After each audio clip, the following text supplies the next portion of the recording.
Estoy en la ruta del Lazarillo de Tormes entre Salamanca y Toledo.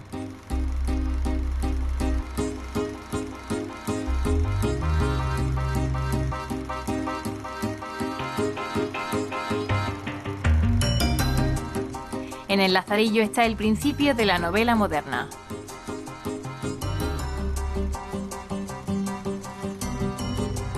Literatura del hambre. La picaresca española. ¿Tópico o realidad?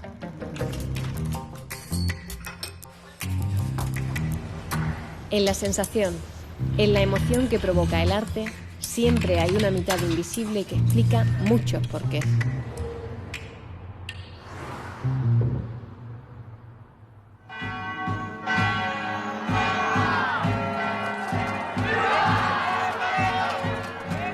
Al comenzar la segunda mitad del siglo XVI, cuando Carlos I forjaba el imperio que sería el más extenso de la tierra, aparecía un librito que revolucionaría la literatura narrativa, Lazarillo de Tormes.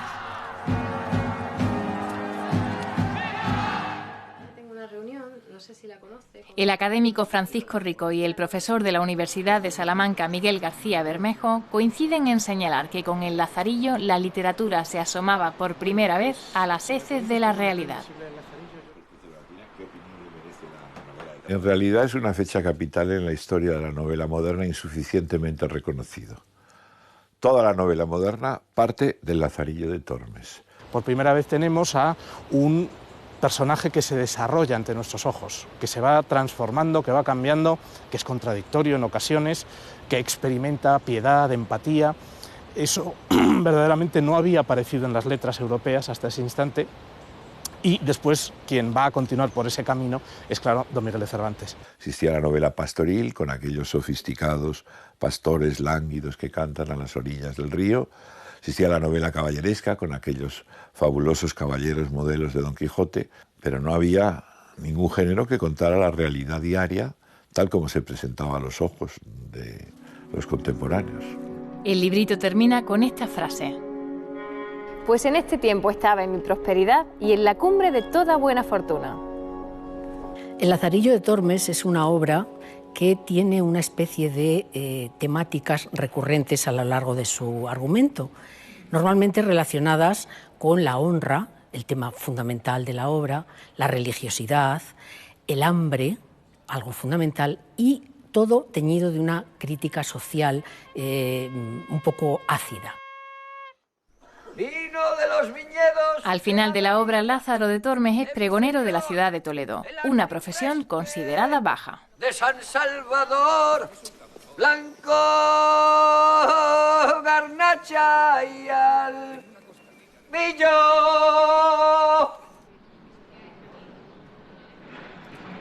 El escritor Mariano Calvo, especialista en escenarios literarios de Toledo, será mi guía en la ciudad. El Lazarillo cumplió lo que podríamos llamar el American Dream a la toledana, es decir, llegó a la prosperidad en esta ciudad que al principio tan difícil se lo puso, ¿no? Él consideraba que había llegado a ese techo de éxito por el que había soñado siempre.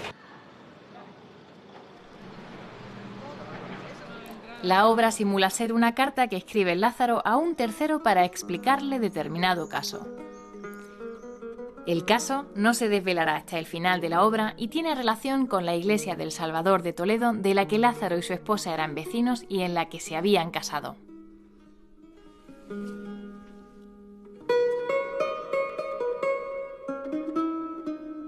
Y si, como han dicho vuestras mercedes, quieren que refiera el caso muy por extenso,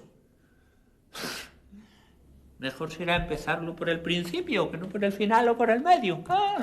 ¿Por qué lo hace? Pues sencillamente porque es más creíble construir la vida de un personaje desde el principio que no situarlo en el momento en el que se quiere observar su circunstancia como una fuente de enseñanza moral, que es lo que es un caso, en realidad. En las primeras páginas de la obra aparece una esclarecedora advertencia. Porque consideren los que heredaron nobles estados cuán poco se les debe, pues fortuna fue con ellos parcial.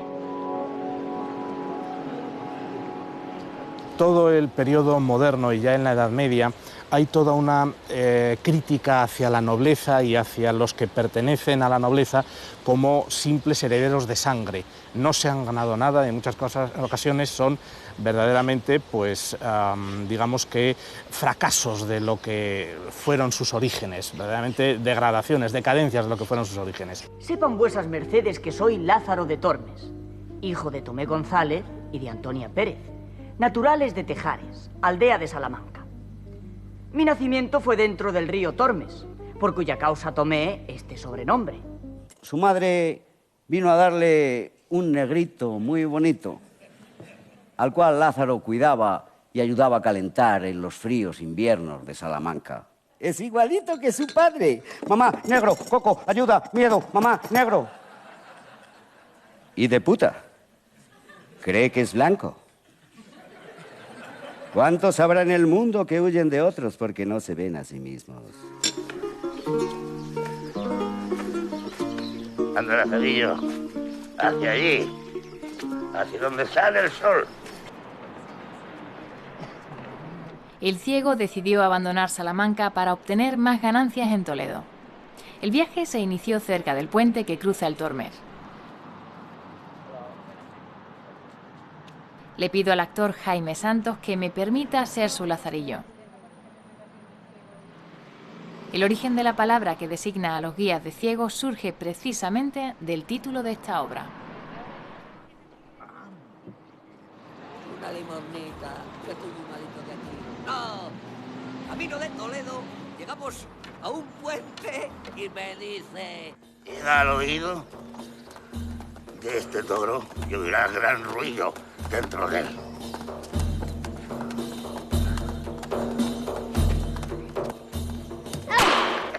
Necio, aprende, aprende, que el mozo del ciego, un pulpo, ha de saber más que el diablo.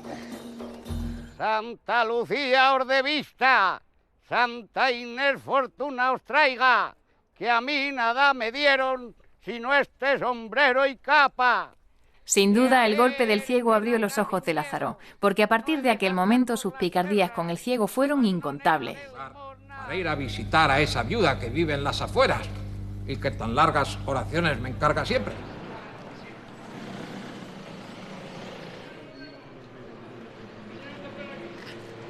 Llegando al Morox, camino de Toledo, unos vendimiadores ofrecieron un racimo al ciego. Cogeré otra. Tienes que prometerme que no cogerás más de una cada vez. Y así hasta que demos fin al racimo. Una tú, una yo. Una tú, una yo. Son buenas y sabrosas estas uvas, ¿eh? ¿A dónde está? Ah, sí, Lázaro. ¡Toma! ¡Ay, ¿por qué me pega ahora? Maldita sea, engañado me has, Lázaro. Que juro a Dios que te comías las uvas 3 a 3. ¿Quieres que te diga en qué conocí que te las comías 3 a 3? ¿En qué? En que yo me las comía 2 a 2 y te callaste, bribón. Estoy en el Instituto Lazarillo de Tormes y he venido para hablar con uno de sus profes, con Juan Ramón, sobre uno de los fragmentos más curiosos del Lazarillo.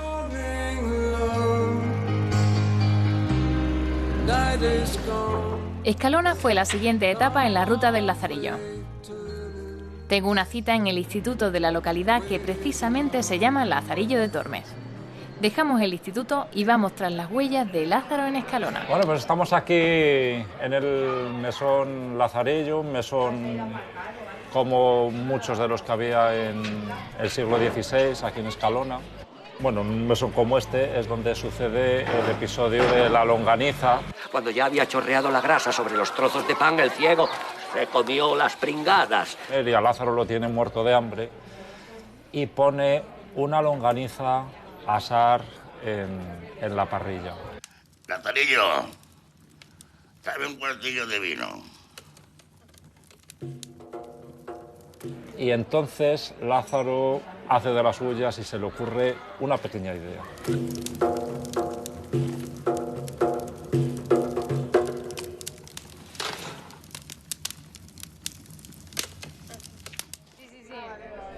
Sucedió lo esperado. El ciego hincó el diente al nabo.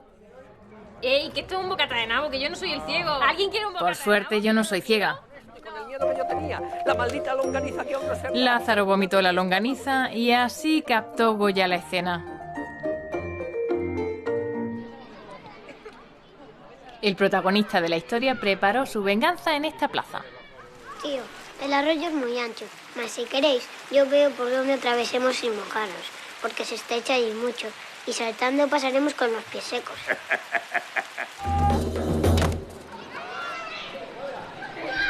Abandono Escalona preguntándome por qué existía tanta miseria en la España imperial. Es una paradoja verdaderamente curiosa. Se descubrieron, para los españoles, minas de oro y plata en la América española que van a empezar a un flujo masivo de metales preciosos a España. ¿Qué provoca este aluvión masivo de metal precioso en una economía estática como era la medieval castellana del momento? Pues provoca, para empezar, la subida de los precios, que llegó a ser del 400% en los últimos 50 años del siglo XVI y que provoca, y esto se ve perfectamente reflejado en el Lazarillo, un crecimiento de los precios fundamentales en los productos de primera necesidad y, por tanto, el hambre universal de aquellos que no tenían nada que vender.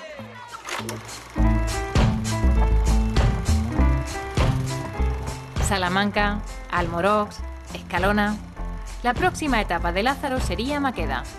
Yo sigo la misma ruta.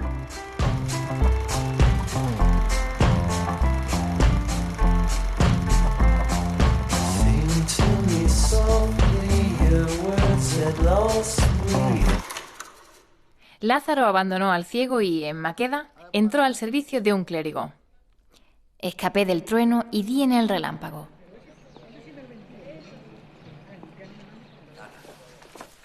Era un clérigo avariento que mataba de hambre al pobre Lázaro. Los echaba allí y volvía a cerrar el arca. Aún hay almas caritativas. Y este ideó una treta para robarle comida. Lo que quiera, pero váyase, señor calderero. Ave María Purísima. Si pecado concebida. El clérigo lo despidió. Nada, hermano. La iglesia de Nuestra Señora de los Alcázares ya existía en la época en que se escribió el Lazarillo. El doctor Tomás Rodríguez es un erudito que cree que esta pudo ser la iglesia que aparece en el libro y que el clérigo de la época se llamaría Diego Pérez, pero sin ninguna noticia sobre su avaricia. Esta iglesia es del siglo XII, es la primera del arciprestazgo, era cabeza de arciprestazgo, por lo que hay que suponer que efectivamente era la iglesia a la que se refiere el autor del Lazarillo. Me pregunto por qué el autor del Lazarillo escondió su nombre. Porque tenía miedo, como era normal, porque sabía que estaba diciendo una serie de cosas que iban a ser, digamos que, censuradas, o bien, no en el sentido de censura, ¿verdad?, de recoger el libro, sino mal vistas, mal recibidas en su tiempo. ¿Quién ha dicho que no pone su nombre? ¿Quién ha dicho que no pone su nombre? Está bien claro, Lázaro de Tormes, que probablemente es falso, es poco dudoso, pero el autor está allí. El Lazarillo no es un libro anónimo. El Lazarillo es un libro apócrifo, atribuido a aquel a quien no es. Desde un Fray Juan de Ortega a Lope de Rueda y luego contemporáneos como Hurtado de Mendoza, Sebastián de Orozco, Arce de Otálora, Juan de Valdés, Alfonso de Valdés, Juan Luis Vives, y el último que creo que se ha incorporado a esto ha sido Diego Hurtado de Mendoza. Todos ellos sí son candidatos muy interesantes, pero no hay ninguna relación real, documental, con ninguno de ellos. El autor del Lazarillo puede haber sido desde un catedrático de lógica en Salamanca hasta un noble entretenido con sus amigos en contar historias. No tenemos la más remota idea. Toledo fue la siguiente etapa de Lázaro. Allí entró a servir a un escudero que también era hidalgo. ¿Es que no has comido? No, señor. Aún no eran las 10 cuando encontré a vuestra merced. Pues yo había almorzado ya y cuando como tan de mañana hasta la noche me estoy así. Por eso, pásate como puedas, que después cenaremos. El hidalgo es, yo creo, la persona más, salvo el propio Lazarillo, es el personaje más deteriorado en el tratamiento que hace el autor del Lazarillo de este estamento social. Es la parte más baja de la nobleza. De manera que el hidalgo era aquel noble de sangre que, por falta de fortuna, dinero, o por falta de un oficio, pues se veía obligado a vivir de una forma un poco precaria, para no caer en la descalificación social que suponía el trabajo mecánico. Los privilegios que tenía la nobleza era la de ejercer los oficios que el rey le otorgara, de manera que no estaba bien visto el desarrollo de trabajos mecánicos en esta sociedad. Entonces, este hombre se ve obligado por su sangre, su privilegio y su título nobiliario, aunque sea de una nobleza secundaria, se ve obligado a no trabajar y, en cambio, es un tipo de solución vital que va a estar condenada al fracaso absoluto, porque a medida que progresa la economía, evidentemente el trabajo que entonces se consideraba mecánico va a ser el más rentable y el que, por tanto, va a acabar triunfando en la revolución industrial o en otros tipos de revoluciones. Y tú, echa la llave, pero dale 2 vueltas. No nos hurten algo. Ponla en el quicio, por si yo vuelvo que pueda entrar. Ánima sola que en el campo gime y llora. Esos son panes, ¿no? Sí, señor. Es el mejor plato del mundo. ¿Lo han amasado manos limpias? Pruébelo. A mí no me dan asco. Hand me a towel, I'm dirty dancing by myself, gone off tabs of that acid, form me a circle, watch my Jagger. La conquista del pan es el tema central de la obra. Al lado de la literatura gastronómica existe la literatura del hambre. La novela picaresca es su máximo exponente.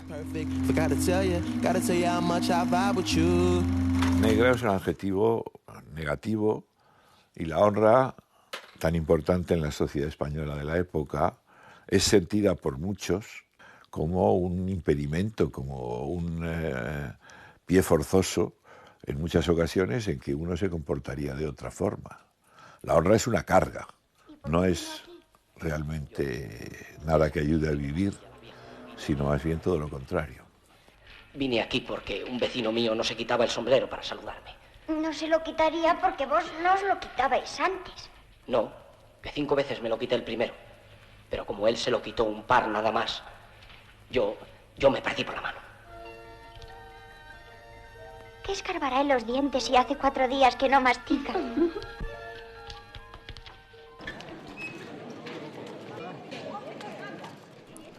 Joan Sella nos acompaña al mercado.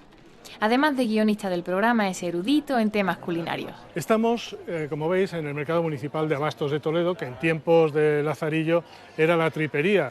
Era ni más ni menos que el matadero y las carnicerías de aquel tiempo. Aquí es donde venía Lázaro para pedir alimento y le daban invariablemente las carniceras una ración de uña de vaca y tripas cocidas. Bueno, pues aquí tenemos a lo que es la pata de la ternera con su pezuñita, que es el pie de la vaquita. Que esto no se puede comer, es imposible porque está muy duro, no se puede comer. Yo digo que él comería la pezuña, que la comería así, que está dentro del zapato, y él la cosería y lo comerían de aquí. Y esto le quedaría, le serviría para cogerlo. ¿Uña de vaca es? Sí, señor. Dígote que es el mejor bocado del mundo y que no hay faisán que así me sepa. Con almodrote. Decía, es este singular manjar. Almodrote es una salsa que se hace con aceite, con ajo, queso, hierbas aromáticas y que se parece mucho al pesto de hoy en día. Y responde Lazarillo, ¿con mejor salsa lo comes tú? ¿A qué salsa se refiere Lázaro? Sin duda al viejo refrán, la mejor salsa del mundo es el hambre. A los miembros del equipo les entra la curiosidad. Quieren probar la uña de vaca o pie de ternera. Doña Conchi lo prepara de maravilla en Casa Antonio, en Toledo.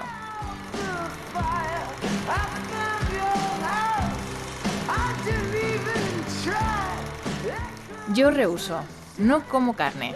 La ensaladilla rusa, otra de las maravillas de Conchi.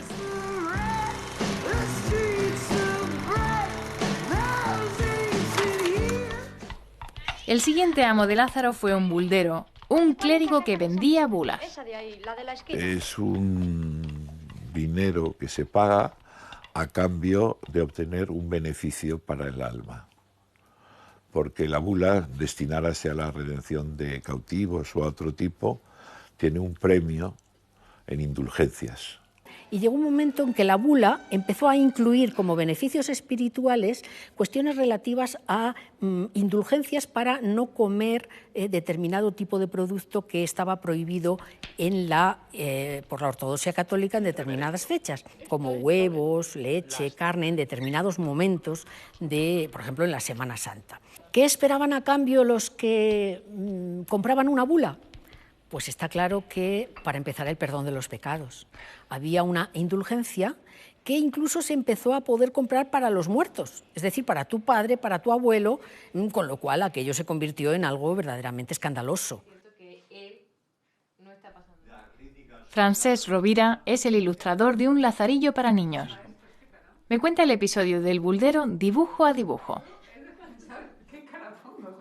Entonces, cada vez que llega a un pueblo, habla con el cura y lo chantajea. Entonces él se deja chantajear y la ayuda a vender bulas. ¿Vale? Ante navalis prelio congresionem misera. Dentro de la iglesia, llamando a la gente para que venga y para que compre bulas. Y la cara del pobre lazarillo un poco descolocado. Él sabe que lo que está haciendo no está bien y el lazarillo él sabe lo que está bien y lo que está mal y sabe que es un timo y entonces él lo mira así con desagrado, ¿no? Un poco. Con licencia del reverendo. Bueno, entonces el bulero con el alguacil montan un timo, un engaño, ¿vale? Muy derecho, a menos que me ayuden. Entonces va a la taberna y hace ver que se pelean.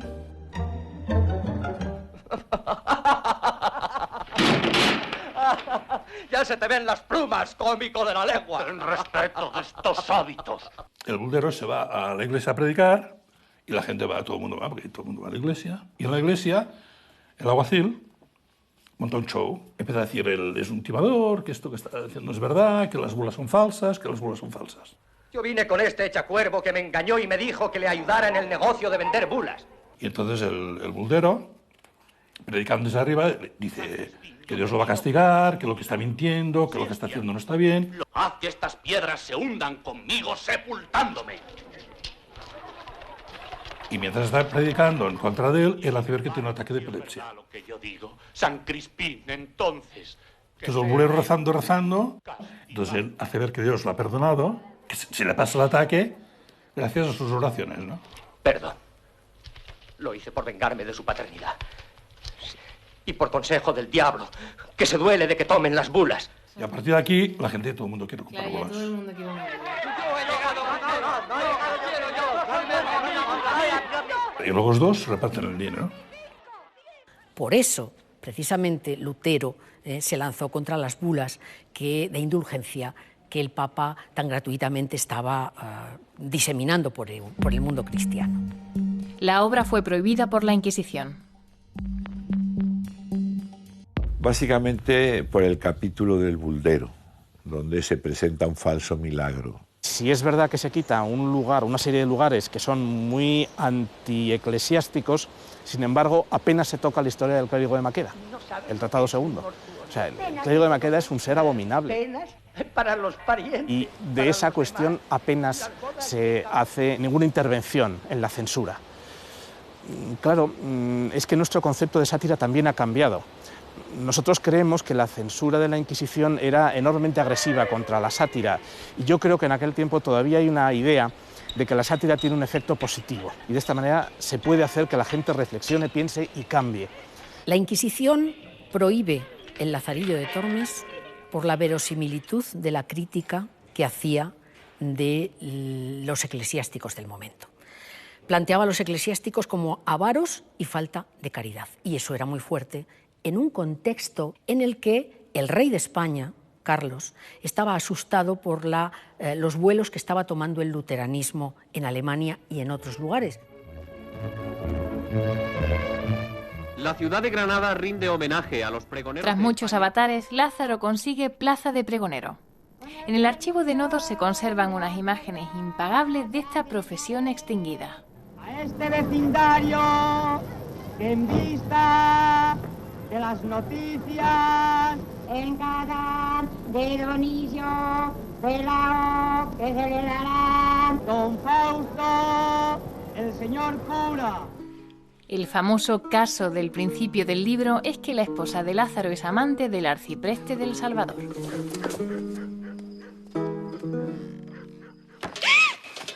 ¿De dónde vienes? ¿Qué haces aquí, Lázaro? He salido a tomar el fresco. ¿De dónde vienes? Menudo susto me has dado, creí que eras machuca. ¿De dónde vienes? ¿No lo ves? Del huerto del señor arcipreste. ¿Qué hacías allí? ¿Regalas alcachofas? A estas horas. La profesora Carmen Vaquero acuñó hace unos años una teoría muy curiosa, muy interesante y bien documentada, según la cual el arcipreste de San Salvador era un personaje real que se llamaba don Bernardino de Alcaraz. Parece ser que este título es un jocoso remoquete que se cargó sobre las espaldas de don Bernardino de Alcaraz por una anécdota de su juventud. Al parecer, a don Bernardino le nombraron arcipreste del Salvador, pero en Requena. Cuando acudió a ocupar la plaza, ésta ya tenía titular. En la capilla de Santa Catalina, propiedad privada de los condes de Cedillo, hay un retrato del presunto arcipreste del Lazarillo que sería una de las dos figuras arrodilladas. Y de ahí que pudieran tener algunos que otros enemigos, y uno de ellos pudo ser precisamente el autor del Lazarillo. Mi paraíso panal. A pesar de los cuernos, Lázaro se despide asegurando que se encuentra en la cumbre de su fortuna.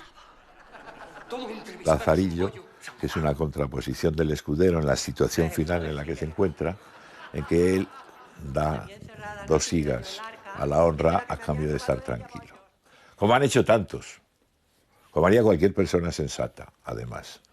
Si yo estoy bien con mi mujer y mi mujer me mantiene en parte, ¿qué más me da lo que digan? El Lazarillo anticipó la novela picaresca, género que nació en España con obras como El Buscón de Quevedo. En la Plaza de Toros de Toledo me reúno con Günther Steinkamp, que ha sido corresponsal en España de una cadena de televisión alemana durante más de 30 años. ¿Es la picaresca española más que un tópico? Me temo que sí. Tanto la picaresca que trata el Lazarillo, la picaresca del pobre, que engaña para sobrevivir, que busca una vía de tener de qué comer, de sostenerse, sobre todo en tiempos de crisis. Y también lo que no trata el Lazarillo, la picaresca del rico, la corrupción del poderoso económica y políticamente, lamentablemente está muy extendida y es evidentemente un tema en España y se ha convertido en un tema también fuera de España, con los escándalos de mal uso de los fondos europeos, sobre todo, fue un tema y trasciende ya, ha tardado muchísimo en trascender la corrupción gubernamental, la corrupción de la obra pública, etc. Al parecer, el mundo que describe Lazarillo sigue vigente entre nosotros.